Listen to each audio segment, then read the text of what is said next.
Yes, good morning, students. Welcome to SD Commerce Career Sector 10 Panchkula. This is CA Dheeraj Goyal here and hope so you are doing well. Sir आज आप लोगों के लिए एक नया subject that means group 2 का नया subject हम क्या करेंगे, स्टार्ट करेंगे, that is auditing and assurance. Clear. Paper 2 that is group 2 का पेपर नंबर 2 जो आपका ऑडिटिंग प्योरली थ्योरेटिकल सब्जेक्ट आपका है. Clear. Theoretical plus interesting. That means sir अगर हम सीए के पॉइंट ऑफ व्यू से बात करें, जो सीए कोर्स हमारा है एंड सीए की जो बेसिक वर्किंग है, that means after becoming a chartered accountant, तो सबसे पहला वर्ड, सबसे पहला काम हमारे लिए क्या निकलता है कि नॉर्मली सर जितने भी ऑडिट्स होंगे, ऑडिट्स मतलब sir basically sir kind of checking. Clear. Basically जितने भी हमारे ऑडिट्स होंगे वो ऑडिट कौन करेगा, एक सीए करेगा. तो सर हमें पहले ऑडिट करना तो सिखाओ कि नॉर्मली सर ऑडिट है क्या, ऑडिट किसका होगा एंड कौन कौन से टाइप ऑफ ऑडिट हैं जो हमें नॉर्मली अपनी बिजनेस रूटीन में करने होते हैं. सर कुछ लॉ के अकॉर्डिंग टू मैंडेटरी हैं, कुछ दैट मीन्स अपनी ओर से ही ऑप्शनल हैं जो मैनेजमेंट अपनी ओर से ऑडिट करवाती है. तो नॉर्मली सर ऑडिट का meaning as per the definitions, audit का मीनिंग क्या हुआ, काइंड्स ऑफ ऑडिट क्या हुए एंड बेसिकली सर ऑडिट के अंदर हमारी अप्रोच क्या होगी, किस वे से हमने उस ऑडिट को कंडक्ट करना होगा एंड ऑडिटर की डेफिनेशन में कौन पर्सन कवर होंगे. That means all information about the audit जो आपको मिलेगी वो purely paper number 2 that is auditing and assurance में मिलेगी. अब यहां पे सर हमारे पास लॉट ऑफ टॉपिक्स हैं कवर करने के लिए. दैट मीन्स नियर अबाउट अपने 15 टॉपिक्स हैं या 16 टॉपिक्स हमारे पास नियर अबाउट बड़े नाम से हैं जिसको हमने क्या करना है, कवर करना है. सिलेबस का पार्ट सर जितना भी हमारा है उसको अलग अलग टॉपिक्स में क्या किया गया, डिवाइड किया गया. दैट मीन्स सर जैसे लाइक टॉपिक नंबर 1 मैं आज आप लोगों के साथ क्या करूंगा, शेयर करूंगा जितना कंटेंट पॉसिबल हो पाया. बट हमारी अप्रोच सेम रहेगी जैसे हम नेक्स्ट लॉ पढ़ के आए थे, जैसे मैंने आपको ग्रुप 1 का लॉ पढ़ाया था वैसे ही सेम ऑडिटिंग का पैटर्न भी हमारा क्या रहेगा, वही रहेगा. Clear. And sir one by one recorded classes आपको मिलती रहेंगी and still if you have any doubt, कोई भी अगर आपको डाउट आता है, सर कोई कॉन्सेप्ट क्लैरिटी नहीं होती या कोई वर्डिंग समझने में दिक्कत आती है, तो आप मुझे व्हाट्सएप करके या अपने कॉल के थ्रू अपने डाउट्स क्लियर कर सकते हैं. And even face to face हम जब कभी मीटिंग रखते हैं तब भी आप अपने डाउट्स क्लियर कर सकते हैं. बट इतना एश्योर करूंगा इस सब्जेक्ट के बारे में सर, जितना ये सब्जेक्ट इजी है, easy in the sense sir basically normal सी बातें हैं जो हमें रिटेन करनी होंगी. दैट मीन्स सर मान लो let it be I am the auditor of a company and मैं किसी कंपनी का, नॉट ओनली कंपनी, कोई फर्म का, कोई सोल प्रोप्राइटरशिप का, कोई ट्रस्ट का, क्लियर, या कोई एओपी का, मैं किसी का भी ऑडिट करने गया. दैट मीन्स मैं किसी भी एंटिटी का ऑडिट करने गया तो ऑडिट करते हुए मेरी अप्रोच क्या होगी, दैट मीन्स मैंने क्या क्या थिंग्स चेकआउट करनी होंगी. मैं एक चेकलिस्ट वहां पे बना के चलूंगा. क्लियर. मैं चेकलिस्ट बना के चलूंगा कि वन बाय वन ये काम मुझे वहां पे देखने हैं. क्लियर. सो दैट मैं सामने वाले पर्सन की बुक्स को, सामने वाले पर्सन की फाइनेंशियल स्टेटमेंट्स को प्रॉपरली क्या कर सकूं, चेकआउट कर सकूं कि क्या उन्होंने जो फाइनेंशियल स्टेटमेंट्स बनाई हैं, क्या उन्होंने जो बुक्स ऑफ अकाउंट्स बनाए हैं वो as per applicable financial reporting framework बनाए हैं या नहीं बनाए. एंड अगर नहीं बनाए तो कौन कौन से ऐसे कंप्लायंसेस हैं जो उन्होंने as per the act, like sir companies act, like sir income tax act, that means law के अकॉर्डिंग टू कौन कौन से कंप्लायंसेस हैं जो उन्होंने नहीं किए, सो दैट मैं अगले को एक रिपोर्ट बना के आपको सारी पिक्चर क्लियर कर सकूं. क्लियर. अब यहां पे सबसे पहले तो मैं आपको एक मीनिंग समझाना चाहूंगा कि सर ऑडिट करवाने का मतलब क्या हुआ. लेट इट बी सर मैं कंपनी पॉइंट ऑफ व्यू से एग्जांपल दूंगा आपको पहले कि सर डेफिनेशन तो बाद में स्टार्ट करेंगे, कंटेंट तो बाद में स्टार्ट करेंगे, बट फर्स्ट ऑफ ऑल हमें जो एक पॉइंट दोबारा बार बार माइंड में आ रहा है सर, हमें तो वो क्लियर करें कि नॉर्मली यस, तो नॉर्मली सर हम लोग आज टॉपिक जो स्टार्ट करने वाले हैं that is auditing. Clear. Subject का नेम आपका क्या है, ऑडिटिंग. एंड सर अब ये ऑडिट करने की, दैट मीन्स ऑडिट करवाने की आपको जरूरत क्यों पड़ी, मैं अगर ये कह रहा हूं कि कोई बाहर से कोई पर्सन आएगा जो आपकी बुक्स ऑफ अकाउंट्स को क्या करेगा, एग्जामिन करेगा, या जो आपके फाइनेंशियल स्टेटमेंट्स को क्या करेगा, एग्जामिन करेगा, सर इसका मोटिव क्या हुआ? हम बेसिकली सीए साहब को इतने पैसे दे रहे हैं, किस बात के पैसे दे रहे हैं, क्यों पैसे दे रहे हैं सर? अब नॉर्मली आपको एक चीज तो क्लियर है कि सर कंपनी में, लेट इट बी एक कंपनी है एक्स लिमिटेड, सर कंपनी में management and ownership, management clear and ownership, sir दोनों अलग अलग हैं। आपको ये क्लियर होना चाहिए बिल्कुल। हाँ जी सर, बिल्कुल क्लियर है कि नॉर्मली कंपनीज के केस में मैनेजमेंट करने वाले कौन होते हैं? Board of directors. Clear, that means management में कौन आए आपके? Sir BOD and employees kind of, जिसे आप वर्ड बोल सकते हो कि जिन्होंने पूरी कंपनी को क्या करना है सर? कंट्रोल करना है, मैनेज करना है। बट सर उसकी ऑनरशिप, कंपनी की ऑनरशिप किसके हाथ में सर? प्योरली शेयर होल्डर्स के हाथ में, क्योंकि सर वो तो अपना पैसा लगा के चले गए, बट वो कंपनी को मैनेज थोड़ी कर रहे हैं। कंपनी को मैनेज करने वाले कौन है? प्योरली उसके board of directors and employees, जो कंपनी के सारे स्टेट ऑफ अफेयर्स को क्या करते हैं? कंट्रोल करते हैं, मैनेज करते हैं। अब सर यहां पे आपकी बात आई requirement of audit, that means मैं यहां पे ऑडिट क्यों करवा रहा हूं? सर नंबर वन इज, एक तो कंप्लायंसेस चेक करने के लिए। क्लियर सर, ये तो आपका वैसे भी नॉर्मल रिप्लाई बनता ही था कि नंबर वन रिक्वायरमेंट तो क्या थी सर? कंप्लायंसेस को चेकआउट करना कि जितने भी कंप्लायंसेस हैं। क्लियर, अब सर कंपनी के ऊपर कितने सारे एक्ट की प्रोविजंस एप्लीकेबल होती हैं सर? उसके ऊपर इनकम टैक्स भी लग रहा है, कंपनीज एक्ट भी लग रहा है, और अगर आपकी लिस्टेड कंपनी है तो सेबी सेक्रा भी लगेगा, एंड अगर आपका फॉरेन एक्सचेंज के साथ कोई लेना देना है तो आपके ऊपर फेमा एक्ट भी लगेगा, फॉरेन एक्सचेंज मैनेजमेंट एक्ट। तो sir one thing is that कि ऑडिट करवाने का मेन मोटिव, एक चीज तो ये होती है कि अकॉर्डिंग टू द लॉ जो कंप्लायंसेस होने चाहिए, क्या कंपनी उन कंप्लायंसेस को पूरा कर रही है? Clear, one thing is that कि सर कंप्लायंसेस को चेकआउट करवाना, सो दैट समटाइम्स हमसे वो गलती नहीं दिखती, क्योंकि सर मैंने बुक्स ऑफ अकाउंट्स को बनाया, मैंने खुद फाइनेंशियल स्टेटमेंट्स को बनाया, अगर मैं अपनी बनाई हुई चीज ही चेक करूंगा तो मुझे मेरी गलती कभी नहीं मिलेगी। मुझे मेरी गलती कभी नहीं मिलेगी जब तक वो बुक्स की एग्जामिनेशन किसी में दूसरे पर्सन से ना करवाऊं, जिसने उन बुक्स को नहीं बनाया, जिसने उन फाइनेंशियल स्टेटमेंट्स को नहीं बनाया, तब तक सर मैं अपनी गलती ढूंढ ही नहीं सकता। अब लेट इट बी, आप लोग भी क्वेश्चंस की प्रैक्टिस करते हो, सर एक क्वेश्चन आपने बनाया, क्लियर, आप बार बार सोचिए सर बैलेंस शीट मैच नहीं कर रही, बैलेंस शीट मैच नहीं कर रही, पता नहीं कहां डिफरेंस है, पता नहीं कहां पे गलती होगी, बार बार वही मिस्टेक हो रही है। तो बेसिकली सर आपने वो क्वेश्चन खुद बनाया तो आप अपनी गलती नहीं ढूंढ पाओगे।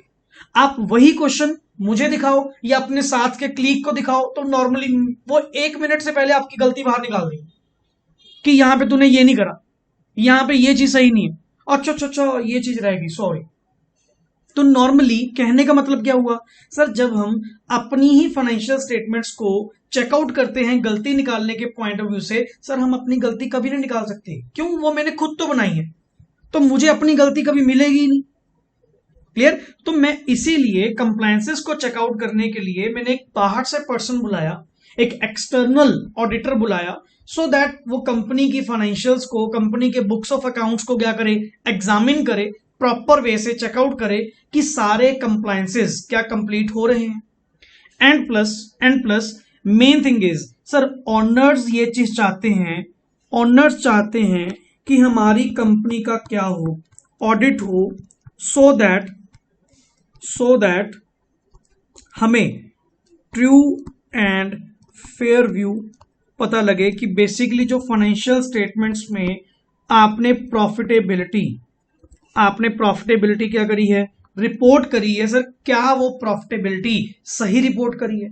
क्योंकि सर देखो जी, हम तो पैसा लगा के चले गए, हमें नहीं पता कंपनी में क्या हो रहा है क्या नहीं हो रहा।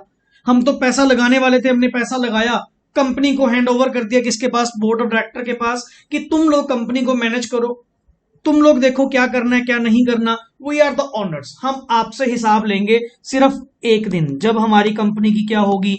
AGM, that is called as annual general meeting. हम तो तुमसे तब बात करेंगे, हमें नहीं पता पूरा साल तुमने क्या किया क्या नहीं किया। क्लियर, हाँ बहुत ही अर्जेंट रिक्वायरमेंट है तो आप हमसे मिल सकते हो, अदरवाइज कंपनी का फुल एंड फाइनल कंट्रोल किसके हाथ में है सर? प्योरली मैनेजमेंट के हाथ में है, डायरेक्टर्स के हाथ में है कि उन्होंने क्या करना है क्या नहीं करना। अब सर ओनर्स ये चाहते हैं, हमारे जो ओनर्स हैं, हमारे जो शेयर होल्डर्स हैं, वो ये चाहते हैं कि जो हमारी मैनेजमेंट ने हमें फाइनेंशियल स्टेटमेंट्स बना के दी, उन फाइनेंशियल स्टेटमेंट्स के अंदर जितनी प्रॉफिटेबिलिटी उन्होंने शो करी, मैं ये सर्टेन करना चाहता हूं कि नॉर्मली क्या वो प्रॉफिटेबिलिटी सही रिपोर्ट करेगी, क्या इनके अंदर कोई मिस्टेक तो नहीं है, कोई ऐसी ट्रांजैक्शन तो नहीं है जो मैनेजमेंट अपने बिहाफ पे खा रही है, या मैनेजमेंट को सीक्रेट प्रॉफिट्स कमा रही है अंदर के अंदर। एक व्यू पॉइंट मेरा ये भी है, क्योंकि सर किसी को कुछ नहीं पता, सिर्फ मैनेजमेंट को पता है कि बुक्स में क्या चल रहा है क्या नहीं चल रहा। इसीलिए ऑनर्स चाहते हैं कि आपके द्वारा बनाई गई फाइनेंशियल स्टेटमेंट्स का क्या होना चाहिए? ऑडिट होना चाहिए। ऑडिट का मतलब क्या हुआ सर? यहां से हल्का सा क्लियर हुआ सर। ऑडिट का मतलब क्या हुआ? एन इंडिपेंडेंट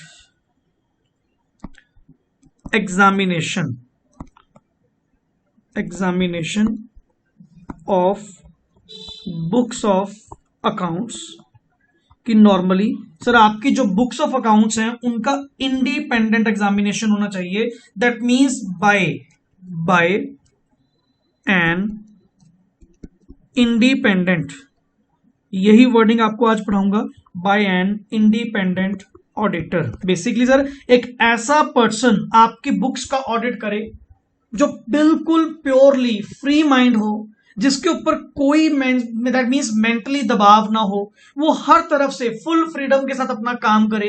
दैट मींस मेरा कंपनी का मेरे ऊपर कोई प्रेशर नहीं है, मेरे मन में जो आएगा, जो मुझे सही लगेगा, मैं बिल्कुल इंडिपेंडेंट वे से होके अपना काम करूंगा एंड अपनी रिपोर्टिंग प्रोवाइड करूंगा to the stakeholders. Clear? Basically sir हमारे जितने भी स्टेक होल्डर्स हैं, स्टेक होल्डर्स मीन सर वो पर्सन जिनका कंपनी में कोई ना कोई स्टेक है, होल्ड है किसी भी पॉइंट से। क्लियर? वेदर फाइनेंशियली और वेदर ऑपरेशनली, हमें नहीं पता कि, बट इतना पता you are interested in the company, कि आप कंपनी में इंटरेस्टेड हो, या आप फर्म में, नॉट ओनली कंपनी, फर्म में, सोल प्रोप्राइटरशिप में, या किसी भी पॉइंट से ले लो, कोई भी एंटिटी है, हमें कोई मतलब नहीं है। ये मत सोचना कि हमेशा कंपनी का ही ऑडिट होता है बाकियों का नहीं होएगा। ऑडिट हर एंटिटी का होता है, आपकी इच्छा। हाँ बट सर कंपनी के ऊपर लॉ की तरफ से मैंडेटरी है, इसीलिए हम वो वर्ड बोल देते हैं कि कंपनी का ऑडिट मैंडेटरी है। बट सर बाकियों का सर किसी के ऊपर कंपल्शन है, किसी के ऊपर ऑप्शनल है, तो वो डिपेंड करता है कि ऑडिट करना है या नहीं करना। But sir audit her entity का पॉसिबल है, आप जिस मर्जी का ऑडिट करवा लो। अरे ऑडिट का मतलब क्या हुआ सर? एक इंडिपेंडेंट एग्जामिनेशन तो करनी है, इंडिपेंडेंट एग्जामिनेशन करनी है, जिसमें क्या देखना है सर? सारे कंप्लायंसेस, कि बेसिकली यहां पे जो आपने फाइनेंशियल स्टेटमेंट्स बनाई, क्या ये एज पर एप्लीकेबल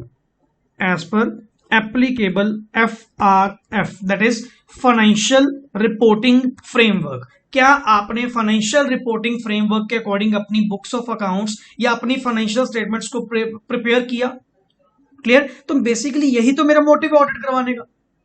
तो अल्टीमेटली सर जितनी भी कहानी मैंने आपके सामने ये रखी कि बेसिकली ऑडिट हमें क्यों करवाना है या ऑडिट करवाने का मोटिव क्या है, क्लियर? एक हल्की सी पिक्चर आपको क्लियर हुई होगी कि नॉर्मली सर ऑडिट करवाने का मतलब क्या है कि सर बाय चांस मेरे से कोई गलती रह भी गई, मेरे से कोई कंप्लायंस करना रह भी गया, तो वो ऑडिट के अंदर हाईलाइट हो जाएगा।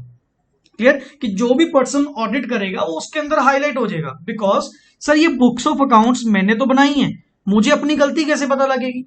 सर अगर आउट ऑफ 10, अगर मान लो मैंने 8 कंप्लायंसेस कर भी दिए, तो जो 2 कंप्लायंस हमारे नहीं हुए सर वो हमारे ऑडिट रिपोर्ट के थ्रू क्या हो जाएंगे? रिफ्लेक्ट हो जाएंगे, एंड मैं उनको क्या कर दूंगा? सही कर दूंगा। बट ऐसा तो नहीं है कि गलती रहेगी, कम से कम गलती को सही करने का मौका तो मिलेगा अगर हम उसका क्या करवाएंगे? ऑडिट करवाएंगे। इसीलिए तो हम ऑडिट करवा रहे हैं। एंड प्लस सर जितनी भी रिपोर्टिंग बाय द मैनेजमेंट की जा रही है, जितनी भी results declared by the management हैं सर, उनको भी चेकआउट करना कि मैनेजमेंट ने अपना काम बिल्कुल सही तरीके से किया या नहीं किया। तो ये सर सारी बैकग्राउंड, ये सारी थिंकिंग, दैट मीन्स एक प्रैक्टिकल अप्रोच के साथ आप लोगों को समझाऊंगा। यहां पे जितना भी टॉपिक तुम करोगे टिल लास्ट इतना एश्योर करूंगा सर, बहुत मजा आने वाला है इस सब्जेक्ट को पढ़ने में। क्लियर? बिकॉज सर ये सब्जेक्ट जितना थ्योरेटिकल है प्लस उतना ही इंटरेस्टिंग है from the practical point of view. क्यों? अब लेट इट बी सर, मैं जितने भी ऑडिट्स करके आता हूं, चाहे वो टैक्स ऑडिट है, चाहे वो कंपनी ऑडिट है, या किसी नॉर्मल एंटिटी का ऑडिट है, तो अप्रोच तो सर हमने भी तो यहीं से सीखी। अगर मैं कह रहा हूं जी मुझे ऑडिट करना आता है, या मुझे ऑडिट करना किसने सिखाया, मुझे तो भी यही प्रैक्टिकल अप्रोच यहीं से मिली, यही थ्योरेटिकल कॉन्सेप्ट्स को क्लियर करके मिली। तो अल्टीमेटली ये जितने थ्योरेटिकल कॉन्सेप्ट्स हैं ये उतने ही आपको प्रैक्टिकली पढ़ने में क्या होंगे सर, बहुत मजे में आएंगे। क्लियर? तो आइए सर आज का कंटेंट हम लोग स्टार्ट करते हैं। इसको साइड बाय साइड ओपन रखेंगे।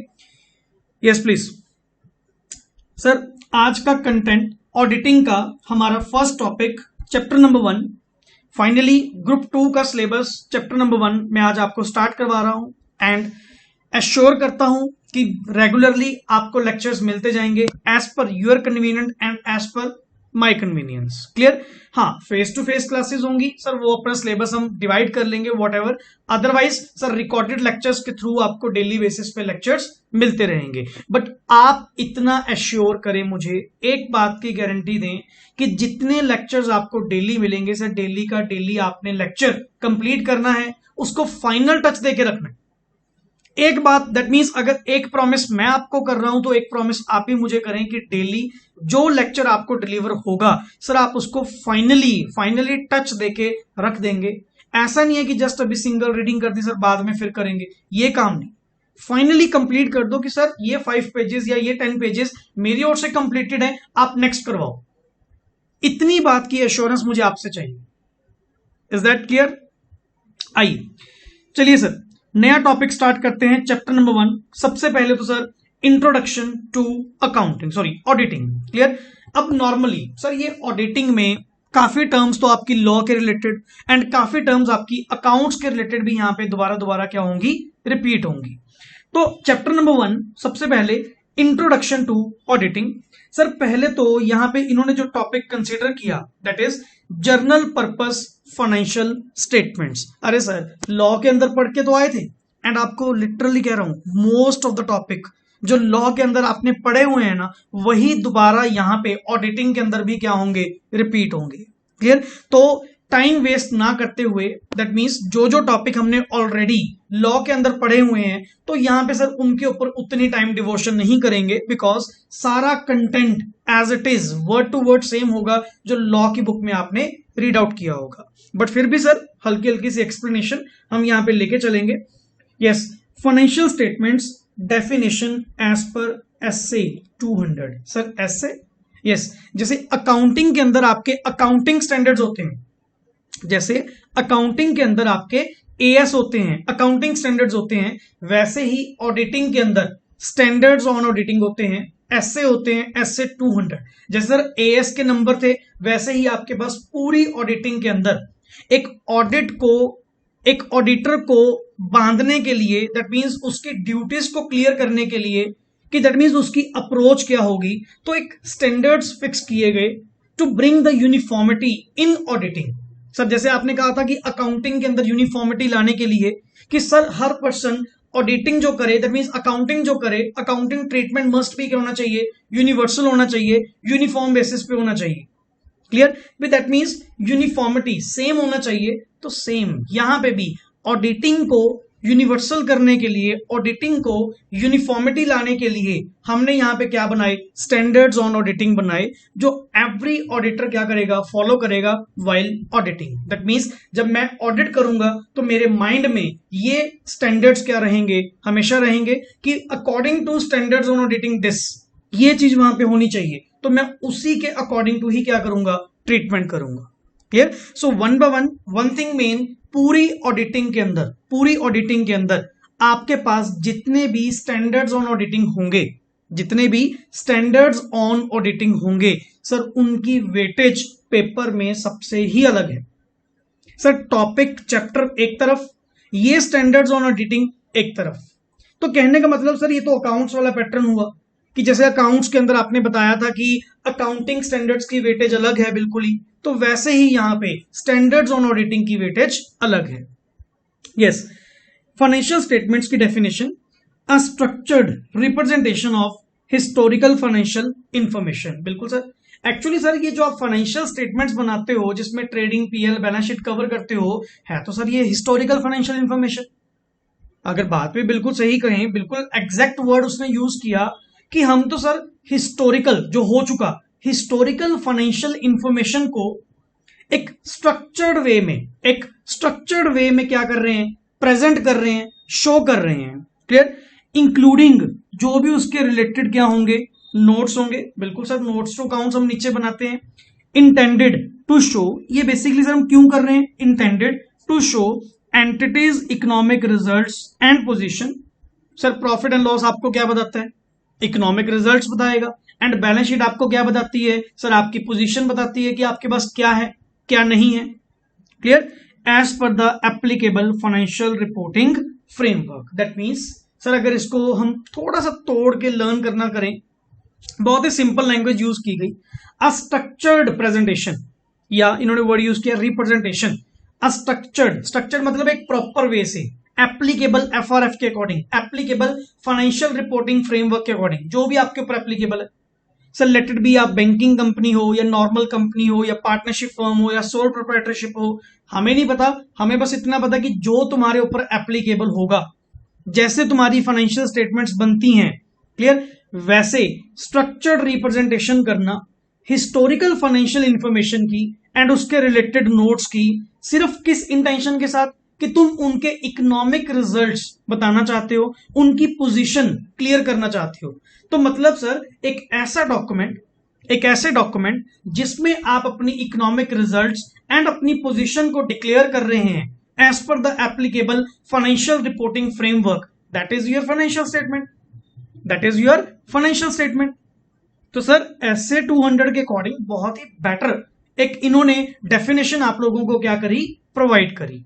अब आइए नेक्स्ट, सर कंपोनेंट्स। अरे सर ये तो हम section 129 of the companies act में पढ़ चुके थे कि फाइनेंशियल स्टेटमेंट के कंपोनेंट्स क्या क्या होते हैं, profit and loss account, balance sheet, cash flow and fund flow and notes to accounts. कि सर बिल्कुल यही है, यही 4 डॉक्यूमेंट्स हमने पढ़े थे, यही 4 कंपोनेंट्स हमने वहां पे पढ़े थे कि फाइनेंशियल स्टेटमेंट्स के अंदर ये 4 थिंग्स क्या होती हैं, इंक्लूड प्रॉफिट एंड लॉस आपको क्या बताएगा, प्रॉफिट अर्न्ड और loss incurred. Sir balance sheet आपको एसेट लायबिलिटीज की पोजीशन बताएगी। And cash flow and fund flow, ये मूवमेंट ऑफ कैश या funds during a particular financial year बताएंगे। हाउएवर, साथ में लिख गया, however these are not prepared by all entities, क्योंकि ये हर एक के ऊपर मैंडेटरी नहीं है, किसी किसी को एग्जम्पशन भी वहां पे प्रोवाइड की गई है। बट यूजुअली सर अगर हम बात करें जिसमें balance sheet, profit and loss, notes to accounts तो होते ही होते हैं, कैश फ्लो मैंडेटरी नहीं है, ऑप्शनल है, और किसी किसी के लिए जो मैंडेटरी है उनको वो बनानी पड़ेगी।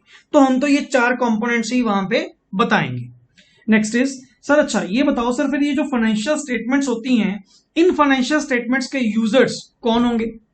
Users, yes, stakeholders. That means जो उन फाइनेंशियल स्टेटमेंट्स को रीड करके अपनी डिसीजन मेकिंग करते हैं, दैट मीन्स जो भी जिस भी तरह से वो कंपनी में इंटरेस्टेड हैं, अब वही हम रीड आउट करने वाले हैं कि यहाँ पे ये जो हमारे यूजर्स हैं, like owners, management, lender, creditors, customer, government employees, research analyst, ये किस वे से फाइनेंशियल स्टेटमेंट्स को यूज करते हैं एंड इनको क्या क्या बेनिफिट मिलता है फाइनेंशियल स्टेटमेंट्स को मिलने से।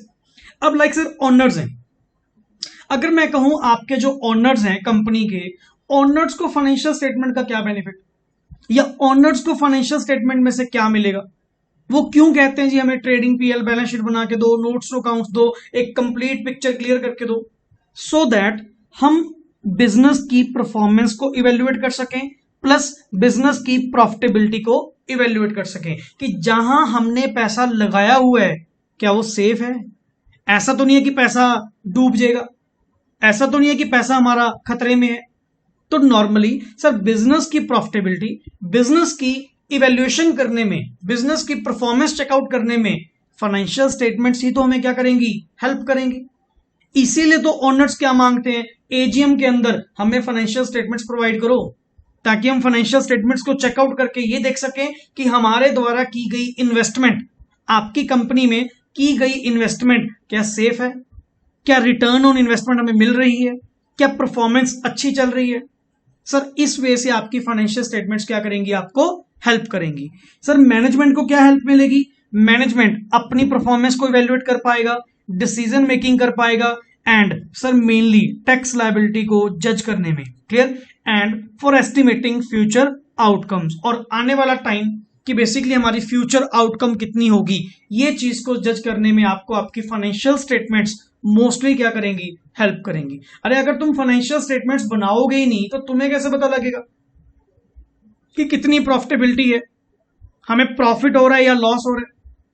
तो सर ये तो डेली बेसिस पे आपको बुक्स ऑफ अकाउंट्स आपकी बनानी पड़ेंगी, सो दैट आप ईयर एंड पे नॉर्मली एक फाइनेंशियल स्टेटमेंट्स बना के अपने इकोनॉमिक रिजल्ट्स एंड अपनी एक परफॉर्मेंस या पोजीशन काउंट कर सको कि वेयर वी आर, कि एट प्रेजेंट हम कहां पे हैं, clear.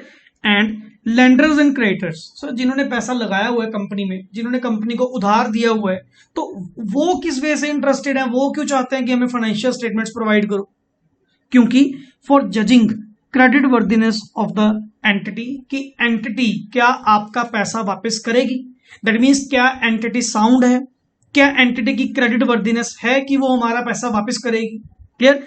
For judging recoverability of their dues, कि नॉर्मली सर हमारा काम तो, हमारा तो इंटरेस्ट ही सिर्फ एक है।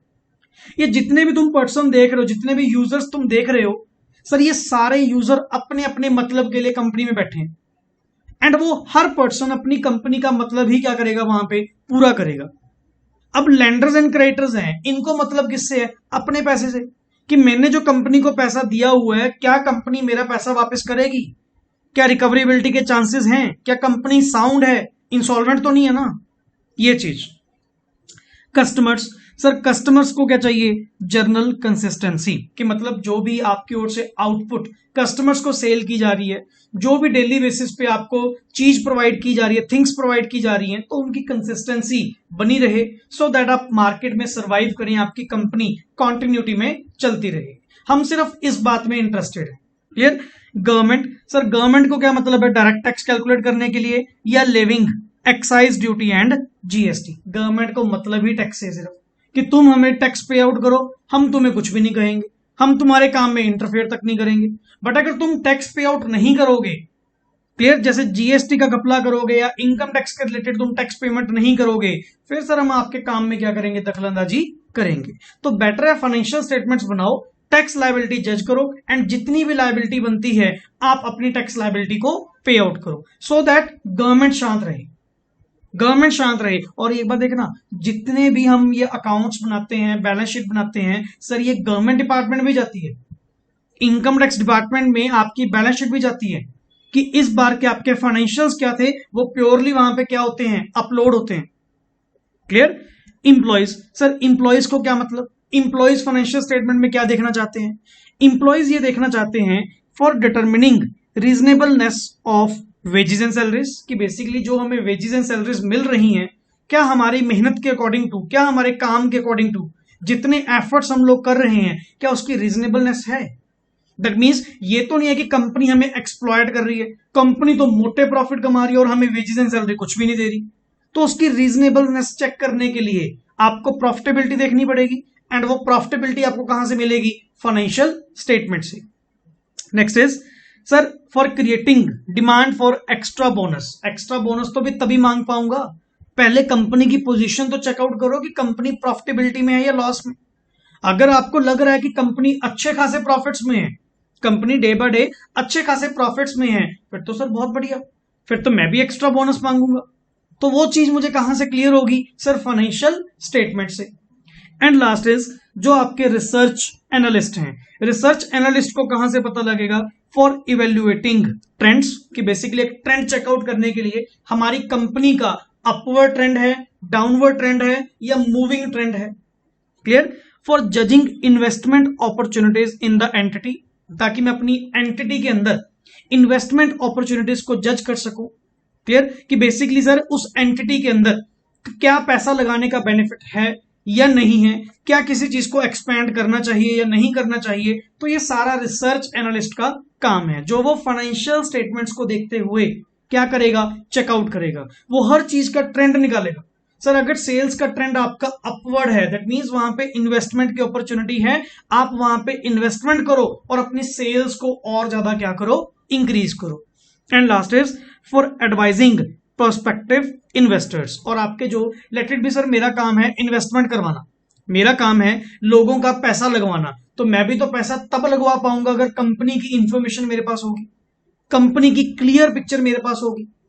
तो सर जो प्रोस्पेक्टिव इन्वेस्टर्स हैं, आप जैसे इन्वेस्टर्स जिनका पैसा मैंने लगवाना है, जिनका पोर्टफोलियो मैं मैनेज करता हूं, तो अगर मेरे पास प्रॉपर रिसर्च होगी, प्रॉपर फाइनेंशियल स्टेटमेंट्स होंगी, तभी मैं कंपनी के बारे में जान पाऊंगा ना, तभी मैं कंपनी की इंफॉर्मेशन ले पाऊंगा कि ओके कंपनी का इस टाइम इतनी लायबिलिटीज हैं, कंपनी के पास इतनी एसेट्स हैं, और इस बार इनकी प्रॉफिटेबिलिटी ये है, और इनका अर्निंग पर शेयर ईपीएस इतना चल रहा है। तो मैं सारे सिस्टम्स कैलकुलेट करके देन इन्वेस्टर्स को क्या करूंगा, नेक्स्ट आगे लीड करूंगा। Is that clear? तो ये हमारे बेसिकली सर कुछ काइंड ऑफ स्टेक होल्डर्स थे। क्लियर? ये मैं यूजर्स कह लो वर्ड, या आप इनको वर्ड बोल सकते हो स्टेक होल्डर्स। स्टेक होल्डर्स जिनका कंपनी में किसी ना किसी पॉइंट ऑफ व्यू से स्टेक है, क्लियर, होल्ड है, इंटरेस्ट है। तो नॉर्मली सर ये अपने अपने इंटरेस्ट के लिए तो बैठे हैं, यही तो अपने पढ़ा कि मैनेजमेंट क्यों वहां पे फाइनेंशियल स्टेटमेंट्स को देख रही है, या उसको फाइनेंशियल स्टेटमेंट से क्या क्या बेनिफिट मिलेगा, ओनर्स को क्या बेनिफिट मिलेगा, गवर्नमेंट को क्या बेनिफिट मिलेगा। इसीलिए तो फाइनेंशियल स्टेटमेंट्स को बनाना बहुत जरूरी है, क्योंकि सर आपकी फाइनेंशियल स्टेटमेंट्स के ऊपर पूरी कंपनी के ये स्टेक होल्डर्स क्या करेंगे, वर्क करेंगे। क्लियर? आइए नेक्स्ट आगे। हाँ जी, तो नेक्स्ट हमारे पास है सर ऑडिटिंग। अब हमारी मेन डेफिनेशन आपके सामने आई, बिल्कुल simple easiest definition. Sir definition as per the ICI, that means Institute of Chartered Accountants of India ने जो डेफिनेशन प्रोवाइड करी कि ऑडिटिंग का मतलब क्या है। अगर हम सिंपल वर्ड बोलते हैं सर ऑडिट, ऑडिट का मतलब क्या होगा? Clear? Auditing is an independent examination. Sir पहले तो नॉर्मली आप जितनी भी ये बुक पढ़ने का मेन बेनिफिट जो है, इवन लॉ की भी बुक मैंने जो मनीष भंडारी की आपको पढ़ाई, सर इन बुक्स को पढ़ने का मोटिव ये है बिकॉज ये लैंग्वेज को पैरा वाइज नहीं देते, ये पॉइंट वाइज अलग अलग ब्रेक करके उसको देंगे, सो दैट आपको पढ़ने में कन्वीनियंस हो। क्लियर? अब जैसे लिखने को सर ये सारी वर्डिंग एक प्रॉपर पैराग्राफ में दे सकते थे, नहीं, बट उन्होंने आपको यही लाइन तोड़ तोड़ के ब्रेक करके अलग अलग करके प्रोवाइड करी, सो दैट आपको ये समझने में इजी हो। क्लियर? आप इसको इजी वे से क्या कर सके, रिटेन कर सके। तो यहां पे वर्ड क्या कहा, auditing is an independent examination. Sir auditing क्या है, एक इंडिपेंडेंट एग्जामिनेशन है, कुछ नहीं सर, एक फ्री पर्सन, एक फ्री माइंडेड पर्सन जिसके ऊपर किसी भी तरह का कोई दबाव नहीं है, दैट मीन्स किसी भी तरह का इन्फ्लुएंस उस पर्सन के ऊपर नहीं है, वो अपनी मर्जी के अकॉर्डिंग टू क्या करेगा, एग्जामिनेशन करेगा। क्लियर? ऑफ, सर किसका करेगा, ऑफ फाइनेंशियल इंफॉर्मेशन। जो भी फाइनेंशियल इंफॉर्मेशन वहां पे होगी सर, उस फाइनेंशियल इंफॉर्मेशन का वो क्या करेगा, इंडिपेंडेंट एग्जामिनेशन करेगा ऑफ एनी एंटिटी, कोई भी entity, not only company, company हो, पार्टनरशिप फर्म हो, एलएलपी हो, सोल प्रोप्राइटर हो, ट्रस्ट हो, clear, AOP association of person हो, सोसाइटी हो, कोई भी हो सर, पर्सन कोई भी हो, एंटिटी कोई भी हो, ऑडिट हर एक का पॉसिबल है। Clear? Of any entity whether profit oriented or not, may be sir आपकी वो सर प्रॉफिट ओरिएंटेड हो या मे बी एनपीओ हो, हमें को मतलब नहीं है। And irrespective of its size और लीगल फॉर्म। साइज मतलब सर छोटे लेवल पे काम कर रही है, बड़े लेवल पे, दैट मींस जैसे वर्ड बोलते हैं ना स्मॉल मीडियम लार्ज। क्लियर? कि स्मॉल लेवल पे है, मीडियम लेवल पे है, लार्ज लेवल पे काम कर रही है। Clear? And sir legal form का मतलब क्या हुआ, legal form sir like partnership firm है, कंपनी है, एलएलपी है, सोल प्रोप्राइटरशिप है, तो मतलब किसी भी तरह की एंटिटी हो, हमें को मतलब नहीं है। सर ये तो काइंड ऑफ एक इंडिपेंडेंट एग्जामिनेशन है फाइनेंशियल इंफॉर्मेशन की, वो भी किसी भी एंटिटी की, चाहे वो प्रॉफिट मेकिंग है या not, irrespective of its size और लीगल फॉर्म, हमें को मतलब नहीं। Clear? When such an examination is conducted, और सर ये जब एग्जामिनेशन कंडक्ट की जाती है with a view to expressing an opinion thereon. Sir basically मुझे ऑडिट करने के लिए बुलाया गया, लेट इट बी, अगर मैं कंपनी का सीन आपके सामने रखूं, सर एक्स लिमिटेड ने मुझे मिस्टर डी को, क्लियर, मिस्टर डी को अपॉइंट किया। किस पर्पस के लिए अपॉइंट किया?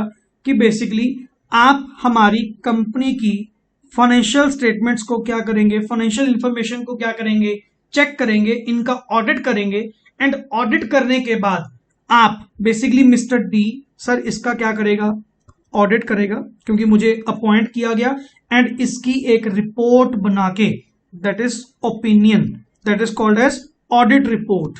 एक ऑडिट रिपोर्ट जिसमें मेरी क्या होगी, ओपिनियन होगी। मैं अपनी ओपिनियन उन बुक्स के रिलेटेड टू बना के किसको प्रोवाइड करूंगा, मैनेजमेंट को प्रोवाइड करूंगा, या जिसने भी मुझे अपॉइंट किया मैं उसको एक रिपोर्ट बना के सबमिट कर दूंगा कि आपकी फाइनेंशियल स्टेटमेंट्स में क्या कमी है या क्या पॉजिटिव पॉइंट्स हैं, क्या वो true and fair view show कर रहे हैं नहीं कर रहे, या वो एज पर एप्लीकेबल एफआरएफ क्या बनाए गए हैं या नहीं बनाए गए। तो दैट मीन्स वो कंप्लीट पिक्चर मैं ओपिनियन अपनी निकाल के दे दूंगा। अरे सर ये तो बात बताओ, आपने मुझे अपॉइंट किया, मुझे फीस दोगे, मैं उसकी एग्जामिनेशन करूंगा, तो नेचुरली उसकी एक रिपोर्ट बना के तो आपको दूंगा ना, मैं अपनी ओपिनियन तो दूंगा ना उस फाइनेंशियल इंफॉर्मेशन के रिलेटेड, कि मुझे आपके ऑडिट करने पे, दैट मीन्स आपकी कंपनी की फाइनेंशियल इंफॉर्मेशन को चेकआउट करते हुए मुझे क्या मिला। तो उसकी सर एक ओपिनियन बना के मैं किसको दूंगा, रिपोर्ट बना के दूंगा, जिसने भी मुझे क्या किया, अपॉइंट किया। सर ऑनर्स ने किया तो ऑनर्स को रिपोर्ट जाएगी, मैनेजमेंट ने किया तो मैनेजमेंट को रिपोर्ट जाएगी। Is that clear? तो नॉर्मली कहने का मतलब, अगर हम वैसे नॉर्मली दोबारा इसको एक्सप्लेन करें कि सर ऑडिट क्या हुआ, audit is an independent examination किसकी sir, of financial information. Okay sir, ये फाइनेंशियल इंफॉर्मेशन किसकी होंगी sir, of any entity whether profit oriented or not, and irrespective of size and legal form. हमें को मतलब नहीं है, तुम जिस मर्जी का ऑडिट करो, बस उसकी फाइनेंशियल इंफॉर्मेशन का जब तुम इंडिपेंडेंट एग्जामिनेशन करोगे, that is called as audit. And ये ऑडिट करने का व्यू पॉइंट क्या है, बेसिकली सर वहां पे मेरा व्यू पॉइंट है to express an opinion thereon, कि बेसिकली मैं उनकी फाइनेंशियल इंफॉर्मेशन के ऊपर अपनी ओपिनियन दे सकूं कि वो जो फाइनेंशियल स्टेटमेंट्स हैं क्या वो सही तरीके से बनी हुई हैं या नहीं बनी हुई। अब आइए सर, ये जो आपने सर डेफिनेशन पढ़ाई, इसको अगर मैं पार्ट्स में थोड़ा और डिवाइड करूं, तो सर एक फीचर्स या कैरेक्टरिस्टिक्स ऑफ ऑडिट आपके सामने निकल के आते हैं। एंड लिटरली आज फर्स्ट लेक्चर है, तो फर्स्ट लेक्चर में मैं बहुत इलेबोरेट कर रहा हूं सो दैट कि आपको नेक्स्ट ऑन समझने में कोई दिक्कत ना आए। वंस एक बार आपके माइंड में सारी टर्म्स चढ़ गई, क्लियर, एक बार प्रॉपरली ये सारी टर्म्स अगर आपको क्लियर हो गई कि हाँ सर हमने ये सुनी हुई है टर्म्स, देन आपको फिर कोई मुश्किल नहीं आएगी। जस्ट स्टार्टिंग होने के कारण फर्स्ट ऑफ ऑल आपको थोड़ा सा लग रहा होगा सर नए नए वर्ड्स हैं, नया नया सर टॉपिक लग रहा है, बट हल्का हल्का सर इजी भी लग रहा है, क्योंकि सर हम इसको प्रैक्टिकली इमेजिन करके सोच रहे हैं। इसको हम एग्जैक्टली साथ साथ क्या कर रहे हैं, इमेजिन कर रहे हैं कि नॉर्मली जैसे एक पर्सन कंपनी में गया, उनकी फाइनेंशियल स्टेटमेंट्स को क्या किया, चेक किया, एंड एक रिपोर्ट बना के उसके ऊपर दे दी। That is called as audit, that is called as audit report. Clear? Yes. Features and characteristics of audit, systematic and independent. Sir पहली बात तो जो आपका ये ऑडिट होता है ना सर, ऑडिट आपका सिस्टमैटिक एंड इंडिपेंडेंट है। Sir systematic, yes, audit has to be conducted in proper way, एक प्रॉपर वे होगा। Auditor should be completely objective, that means unbiased. Sir किसी भी तरह की बायसनेस आपकी अप्रोच में नहीं चलेगी, कंप्लीटली इम्पार्शियल होके, दैट मींस कोई पार्शियलिटी वहां पे नहीं होनी चाहिए, कोई बायसनेस वहां पे नहीं होनी चाहिए। सर सिस्टमैटिक वे से फुल इंडिपेंडेंट होके, दैट मींस किसी का दबाव, किसी का इन्फ्लुएंस आपके ऊपर नहीं है। आप अपनी रिपोर्ट खुद बना के दें, ना कि किसी के दबाव में आके आपने रिपोर्ट देनी। Clear? He should not be influenced by the client. आगे ना वर्ड, सर इंडिपेंडेंट कैसे होगा? इंडिपेंडेंट होने का मतलब फुली ऑब्जेक्टिव होना, दैट मींस मेरे ऊपर किसी का कोई इन्फ्लुएंस नहीं है, जो रिपोर्ट मैंने देनी है मैं वही रिपोर्ट दूंगा। ये नहीं कि आप मेरे खास हो, आप मेरे क्लोज रिलेशन में हो तो मैं आपकी फेवर में ही रिपोर्ट दूंगा, ऐसा कुछ नहीं है। मेरे माइंड में मेरे अकॉर्डिंग जो होना चाहिए था, क्लियर पिक्चर मैं आपके सामने रखूंगा, वही ओपिनियन मैं आपको प्रोवाइड करूंगा। नहीं अदरवाइज क्या होता है, यूजली क्लाइंट आपके ऊपर दबाव बना के, आपके साथ जैसे क्लोज रिलेशनशिप होने के कारण, क्लियर, आपसे दैट मींस मैनिपुलेट करवा लेते हैं। दैट मींस आपसे जो ऑडिट रिपोर्ट है वो कंपनी कुछ और ही दिखा देती है। क्लियर, कि नॉर्मली सर ऑडिटर्स भी मिल गया किसके साथ, मैनेजमेंट के साथ, जबकि आपको ओनर्स को रियल पिक्चर दिखानी थी और आप मैनेजमेंट के साथ ही मिल गए, आप भी चोरी में मिल गए साथ में। तो वहां पे सर ऐसा काम नहीं चलेगा। पहली बात तो अगर ऑडिट आपने करना है तो ऑडिट आपका सिस्टमेटिक होगा, प्रॉपर वे से कंडक्ट होगा, प्लस फुली अनबायस्ड होके फुली ऑब्जेक्टिविटी के साथ अपना ऑडिट करेंगे। क्लियर, दैट मींस किसी भी तरह का दबाव आपके ऊपर नहीं होना चाहिए, फुल इंडिपेंडेंस।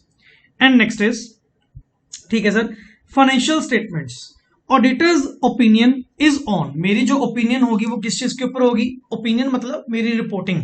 क्लियर, मेरा जो अल्टीमेट कंक्लूजन है, जो मैंने चेकआउट किया उसका conclusion, auditor's opinion is on financial statement including profit and loss, balance sheet and notes to accounts. मतलब मैं फाइनेंशियल स्टेटमेंट्स के ऊपर अपनी ओपिनियन दूंगा। The preparation of financial statement is the responsibility of management of entity. But एक ध्यान रखना, मेरा काम सिर्फ फाइनेंशियल स्टेटमेंट्स जो बनाई गई उनके ऊपर ओपिनियन देना है, ना कि फाइनेंशियल स्टेटमेंट्स को बनाना। हमेशा लोग गलत बोल देते हैं और यूजुअली प्रैक्टिस भी यही चलती है, कि बैलेंस शीट्स भी कौन बनाता है, सीए, एंड ऑडिट भी कौन करेगा, उसका सीए, जबकि ये गलत है। बैलेंस शीट बनाना किसका काम है, मैनेजमेंट का। जो उसके बोर्ड ऑफ डायरेक्टर्स बैठे हैं वो इंटरनली अपने अकाउंट्स ऑफिसर को बोलें, इंटरनली अपने सीएफओ को, चीफ फाइनेंशियल ऑफिसर जो वहां पे है, सीईओ जो वहां पे है, उसको कहें, वो वहां पे अपनी क्या बनाएगा, बैलेंस शीट्स बनाएगा, एंड उन बैलेंस शीट्स का ऑडिट करना मेरा काम है। तो मेरा ऑडिटर का काम सर इन फाइनेंशियल स्टेटमेंट्स के ऊपर ओपिनियन देना है। मेरा काम इसके ऊपर ओपिनियन देना है, नॉट प्रिपेयर करना। प्रिपेयर करना किसका काम है, सर मैनेजमेंट का काम है, मेरा काम नहीं है। हर पर्सन गलत बोलता है कि सर सीए साहब आप ही बैलेंस शीट बनाओगे, मैं थोड़ी बैलेंस शीट बनाऊंगा। बैलेंस शीट बनाने का काम किसका है, मैनेजमेंट का। मेरा काम किसका है, सिर्फ ओपिनियन देना कि जो बैलेंस शीट बनाई गई, जो फाइनेंशियल स्टेटमेंट्स बनाई गई, क्या वो एप्लीकेबल एफआरएफ के अकॉर्डिंग, क्या वो financial statements true and fair view show कर रही हैं। तो मेरा काम सिर्फ उनके ऊपर ओपिनियन देना है, not preparation of financial statements. ये लाइन 100 बार आपके पास रिपीट होगी पूरे ऑडिट के अंदर। हर बार यही लिखा होगा कि सर फाइनेंशियल स्टेटमेंट्स को बनाना, फाइनेंशियल स्टेटमेंट्स को, ट्रेडिंग पीएल बैलेंस शीट को बनाना मैनेजमेंट की रिस्पॉन्सिबिलिटी है, ना कि ऑडिटर्स की रिस्पॉन्सिबिलिटी। ऑडिटर की रिस्पॉन्सिबिलिटी क्या है, सिर्फ और सिर्फ ओपिनियन एक्सप्रेस करना। मेरा काम सिर्फ ओपिनियन एक्सप्रेस करना है, ना कि फाइनेंशियल स्टेटमेंट्स को बनाना। ओके सर, बिल्कुल सही। एंटिटी, सर एंटिटी तो कोई भी हो, हिज क्लाइंट में be any entity what ever is the legal form. हमें लीगल फॉर्म से मतलब नहीं है, may be proprietorship, partnership, trust और कंपनी। द एंटिटी में बी प्रॉफिट ओरिएंटेड और may be charitable one. Sir ये तो वही डेफिनेशन चल रही है, डेफिनेशन को ही आपने ब्रेक करके लिखा ना। तो जो आपकी डेफिनेशन थी, डेफिनेशन को ही आपने पार्ट्स में क्या किया, डिवाइड कर दिया, वही उसके फीचर बन गए सर। इसमें क्या नई बात है। एंड ओपिनियन, लो सर अब ओपिनियन का पैराग्राफ भी पढ़ लो। His opinion is on, sir मेरी जो ओपिनियन होगी वो है टी एंड एफ पे, that means true and fair view of financial statements. की जो आपने फाइनेंशियल स्टेटमेंट्स बनाई, क्या वो financial statements true and fair view show कर रही हैं या नहीं कर रही। सर ये हमारा मेन मैटर है। For this it is necessary that, क्या नेसेसरी है इसके लिए, financial statements have been prepared using acceptable policies which are consistently applied. Clear sir, इसे हम वर्ड बोलते हैं DRP। DRP that means opinion देते हुए आप वहां पे क्या चेकआउट करोगे, ओपिनियन देते हुए आप चेकआउट करोगे 3 word DRP। D for disclosures, R for regulations and P for policies. Clear, तो यहां पे वर्ड अगर लिखना चाहो तो लिख सकते हो। तो मैंने आपको शॉर्ट वर्ड यहां पे बता दिया DRP। DRP means disclosures check करना, कि मैं वहां पे देखूंगा there is appropriate disclosure of all material items, कि जितनी भी मटेरियल आइटम्स थी, सारी मटेरियल आइटम्स का आपने डिस्क्लोजर प्रॉपर वे से दिया। एंड फाइनेंशियल स्टेटमेंट्स को प्रिपेयर किया गया as per the relevant regulations कि जो भी आपके ऊपर लॉज एप्लीकेबल हैं, जो भी आपके ऊपर रेगुलेशंस लगती हैं, उन रेगुलेशंस के अकॉर्डिंग टू आपने फाइनेंशियल स्टेटमेंट्स को बनाया। एंड जो भी फाइनेंशियल स्टेटमेंट्स में पॉलिसीज को यूज किया गया, अकाउंटिंग पॉलिसी AS1, जो भी अकाउंटिंग पॉलिसीज को यूज किया गया सर उनको कंसिस्टेंटली अप्लाइड किया गया।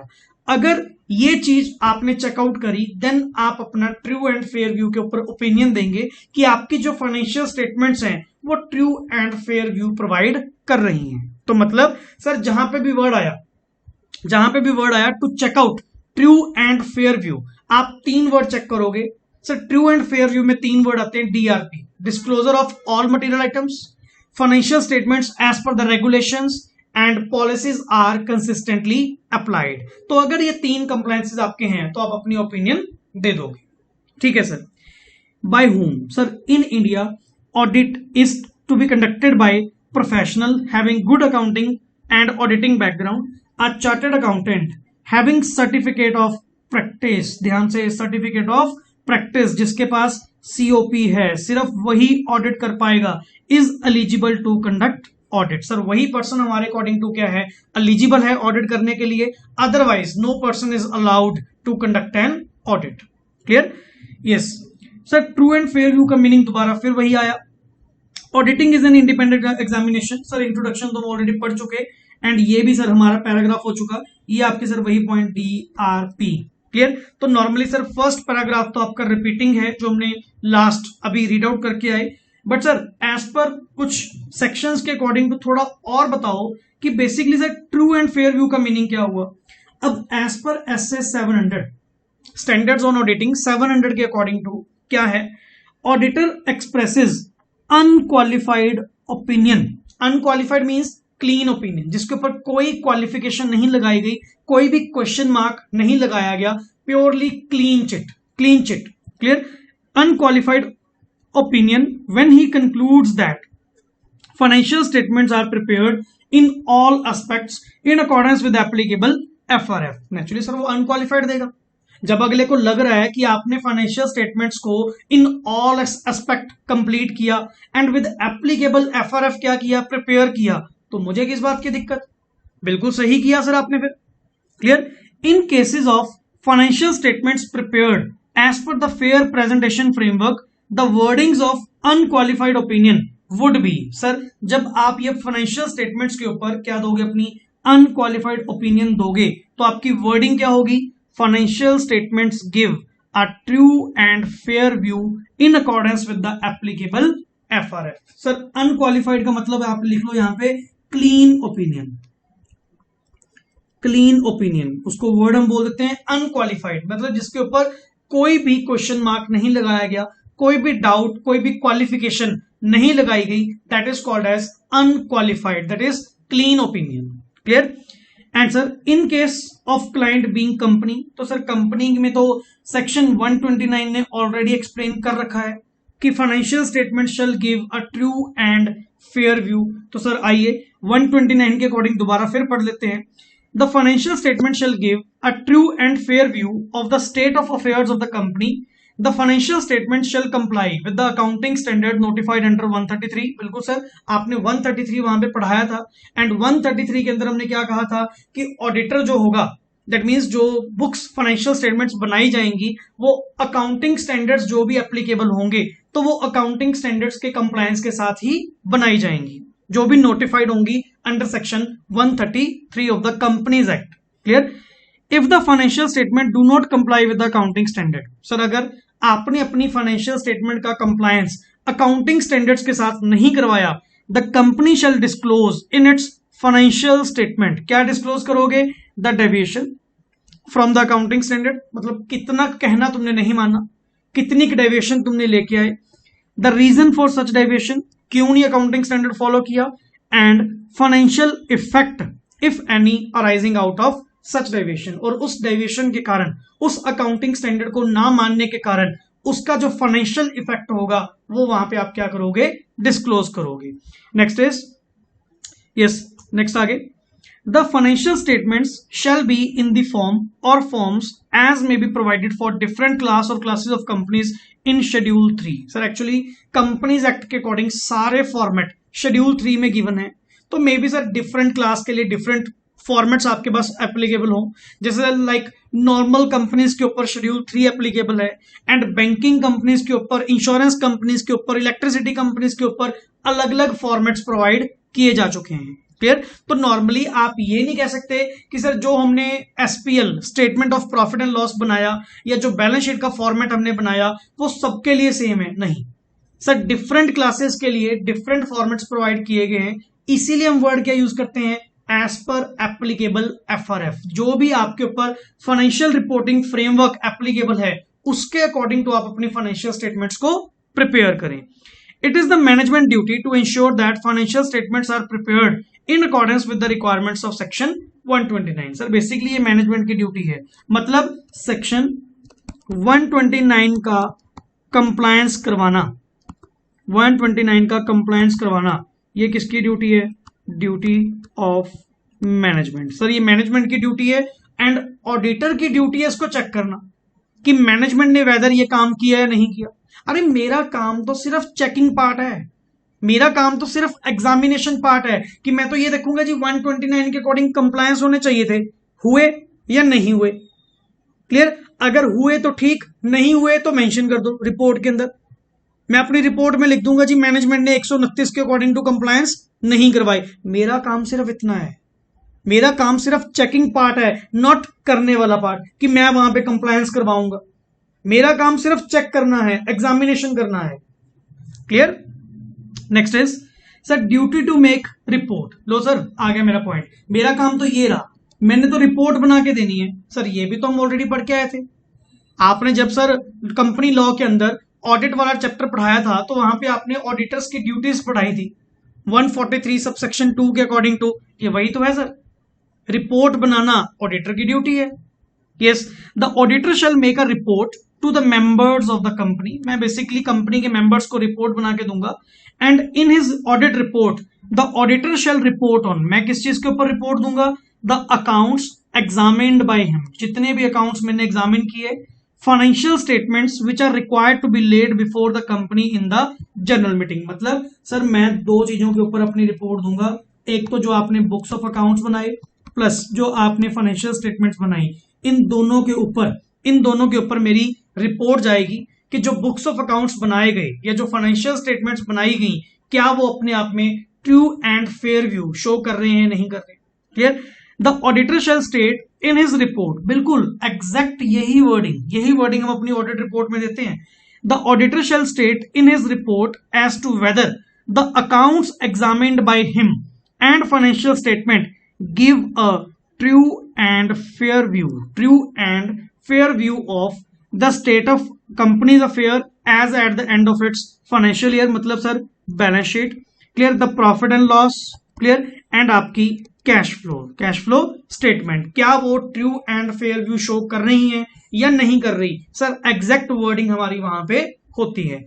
The auditor shall state in his report such other matters as may be, जो टाइम टू टाइम हम क्या करेंगे, प्रेस्क्राइब करेंगे।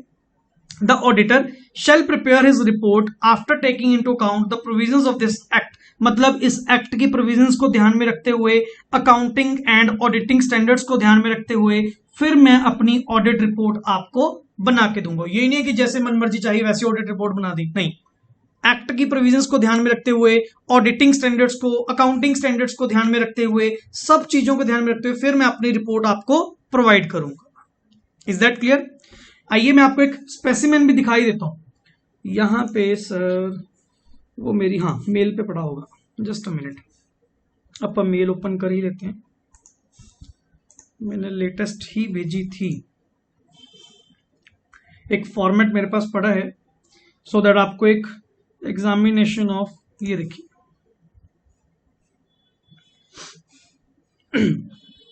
ये देखिए सर, ये है बेसिकली इंडिपेंडेंट ऑडिटर्स रिपोर्ट, अगर आप ध्यान से देख पा रहे हैं। क्लियर? तो नॉर्मली सबसे पहले चलो ऊपर हमारा लेटर हेड हुआ, after that independent audit report to the members of Messrs, जिस भी कंपनी के नाम हो। क्लियर? तो मैंने यहां पे ब्लैंक छोड़ दिया। Report on the financial statements. Clear? अब मैं नीचे आपको बता रहा हूं, ये देखो लिखा हुआ, वी हैव ऑडिटेड, थोड़ा सा एनलार्ज अगर कर लें ये हो जाएगा, हाँ यस, थोड़ा सा ध्यान से देखें। We have audited the accompanying financial statements of Messrs this which comprise the balance sheet as at 31st March, the statement of profit and loss and cash flow statement for the year then ended, and a summary of significant accounting policies and explanatory information। मतलब sir हमारे notes to accounts, आपकी SAP significant accounting policies, cash flow statement, balance sheet, profit and loss, जो भी है सब कुछ include करके मैंने यहां पे बताया कि मैं अपनी ओपिनियन, मैं अपनी ये रिपोर्ट इस चीज के ऊपर प्रोवाइड कर रहा हूं। एंड साथ में क्लियर कर दिया सर मैनेजमेंट की रिस्पॉन्सिबिलिटी किस किस चीज की थी। तो ये आगे जाके जब आप ऑडिट रिपोर्ट पढ़ेंगे तो दोबारा आपके साथ ये डिस्कस करूंगा, but for the time being just एक रिपोर्ट आप लोगों को स्पेसिमेन दिखा रहा हूं कि ये हमारी रिपोर्टिंग वहां पे होती है। सर मैनेजमेंट की रिस्पॉन्सिबिलिटी मैंने यहां पे बता दी, प्लस मेरी रिस्पॉन्सिबिलिटी, सर ये साफ देख लो, ऑडिटर ने साफ लिखा अपनी रिपोर्ट के अंदर, our responsibility is to express an opinion on these financial statement based on our audit. मेरा काम सिर्फ और सिर्फ जो ये फाइनेंशियल स्टेटमेंट्स बनाई गई इनके ऊपर ओपिनियन एक्सप्रेस करना मेरा काम है, और कोई काम नहीं है मेरा। Clear? We have taken into account, ये देखो last word, we have taken into account the provisions of the act, the accounting and auditing standards and matters which are required to be included in the audit report under the provision of the act and the rules made thereunder। तो आप ये मत कहना कि sir हमें जो books में पढ़ा रहे हो ऐसा कुछ होता नहीं है। जो थिंग्स एक्चुअली आप बुक में रीड आउट कर रहे हो, एक एक चीज ये आपके सामने प्रैक्टिकल हो गई। क्लियर? दैट मीन्स जितनी भी ऑडिट रिपोर्ट्स के स्पेसिमेन या कोई एंगेजमेंट लेटर आप वहां पे पढ़ेंगे तो सारे लेटर, सारे पॉइंट ऑफ व्यू से आपके पास ये आएंगे। क्लियर? दैट मीन्स प्रैक्टिकली आपको ये चीज मिलेगी। इसीलिए वर्ड बोल रहा हूं कि ऑडिटिंग, लॉ में तो फिर भी सर मैं आपके साथ मतलब इतनी प्रैक्टिकल शायद मैं शेयर नहीं कर पाया, बट ऑडिट के अंदर तो बहुत प्रैक्टिकल चीज मैं आप लोगों के साथ क्या करूंगा, शेयर करूंगा। एक practical approach, that means examples के साथ आपको क्या करूंगा, अपना एक्सपीरियंस शेयर करूंगा, सो दैट आपको इजीएस्ट वे से इस टॉपिक को, इस ऑडिट सब्जेक्ट को पढ़ाने की कोशिश की जाए। क्लियर? अब लाइक सर नेक्स्ट भी देख लो, मैं ये आ गई सर मेरी ओपिनियन, जो भी आप पढ़ के आए थे, पढ़िए सर ओपिनियन पढ़िए। In our opinion and to the best of our information and according to the explanation given to us, safety side, ध्यान से सेफ्टी साइड, क्या मैंने तो साफ लिख दिया कि मेरी ओपिनियन में जो मुझे सही लगा एंड जिस हद तक मुझे इंफॉर्मेशन दी गई, जिस हद तक मुझे एक्सप्लेनेशन दी गई, द अफोर्ड्स फाइनेंशियल स्टेटमेंट जो हैं जिनके बारे में मैं बात कर रहा हूं, give the information required by the act in the manner so required and give, ये देखो क्या लिखा हुआ, and give a true and fair view in conformity with the accounting principles generally accepted in India, कि जो gap, that means generally accepted principles हैं India के according, sir उनकी कंफर्मिटी में है। In the case the balance sheet, मतलब ये जो ट्रू एंड फेयर व्यू है कौन कौन प्रोवाइड कर रहे हैं, सर बैलेंस शीट, ये रहा आपका sir profit and loss, statement of profit and loss, and आपकी कैश फ्लो स्टेटमेंट। तो एग्जैक्ट पैराग्राफ जो भी आप ड्यूटी टू मेक रिपोर्ट पढ़ के आए थे, ये आपके सामने रिपोर्ट पढ़ी है। क्लियर? एंड रिपोर्ट ऑन कुछ अदर लीगल रेगुलेटरी रिक्वायरमेंट्स, ये भी मैं आप लोगों के साथ शेयर करूंगा। अगर आपने लॉ के अकॉर्डिंग चैप्टर नंबर 10 के अंदर, ऑडिट के अंदर, सेक्शन 143 सबसेक्शन 3, जिसमें आपने ड्यूटी ऑफ रिपोर्ट्स पढ़ी थी कि किस किस पॉइंट से आप रिपोर्टिंग वहां पे करेंगे, तो वो ये रही 143 सबसेक्शन 3, सर ये रहे सारे 10-11 पॉइंट्स। तो इन सब के ऊपर आपकी रिपोर्टिंग जाएगी, अगर आपको याद हो। क्लियर? ये रहा पेंडिंग लिटिगेशंस का, या यहाँ पे आपने आईपीएफ के अकॉर्डिंग ट्रांसफर किया या नहीं किया, पॉसिबल लॉसेस की आपने प्रोविजनिंग करी या नहीं करी, एंड लास्ट में सर हमारी स्टैंप एंड साइन। तो नॉर्मली ये आपके पास क्या थी सर, इंडिपेंडेंट ऑडिटर्स रिपोर्ट थी, जो प्रैक्टिकली आपके सामने शेयर करी, सो दैट कि आज का जो एक लेक्चर है, बेसिकली जो आज हमने एक बिल्कुल बेसिक सा कॉन्सेप्ट समझने की कोशिश करी कि ऑडिटिंग है क्या, कि ऑडिट करना क्या है। अभी तो सर 1 by 1 बहुत कॉन्सेप्ट्स हैं जो आप सीखेंगे, बहुत ऐसी टर्म्स हैं जो जर्नल नेचर की होंगी, बहुत ऐसे पॉइंट्स हैं जो सिंपल से हैं। क्लियर? तो दैट मीन्स ऑडिटिंग का सिलेबस आप मेरे पे छोड़ दीजिए, मैंने करवाना है एज सुन एज पॉसिबल, आपको अर्लीस्ट वे से करवाऊंगा, बट ये है कि मैं बहुत फटाफट भी नहीं करवाऊंगा कि वो बिल्कुल हौच पौच हो जाए। मैं आपको कंटिन्यूटी में लेक्चर्स प्रोवाइड करता जाऊंगा, बट आपकी ओर से मुझे सिर्फ एक प्रॉमिस चाहिए कि जितना कंटेंट मैंने लेक्चर के अंदर करवाया सर, साथ के साथ आपने डन हो गया सर, कर दिया कि मैंने सर उसको फाइनल टच दे दिया कि अब मुझे दोबारा उसको करने की जरूरत नहीं है। क्लियर? दैट मींस एक तो लेक्चर का लेक्चर आप डेली रिवाइज करेंगे, प्लस जैसे ही एक टॉपिक होगा फिर उस पूरे टॉपिक के जो क्वेश्चंस होंगे वो आप कंप्लीट लास्ट में किया करेंगे। दैट मींस सर अगर एक टॉपिक हमारा हो गया, दैट मींस वो हो गया, कंप्लीट है हमारी ओर से। Is that clear? Okay, so independent audit से यहां से सर हम ये नेक्स्ट लेक्चर के अंदर शेयर करेंगे। क्लियर? एंड कुछ अच्छे अच्छे पॉइंट्स और भी नेक्स्ट लेक्चर के अंदर काफी कंटेंट आपको कवर भी करवाऊंगा। आज तो सर जस्ट हमारी एक इंट्रोडक्शन थी, एक स्टार्टिंग थी, सो दैट अपना ऑडिट सब्जेक्ट को समझ पाए, कुछ बेसिक टर्म्स को समझ पाए, but one by one day by day आपका सिलेबस कंटिन्यूटी में चलता जाएगा। Okay, thanks a lot, bye bye.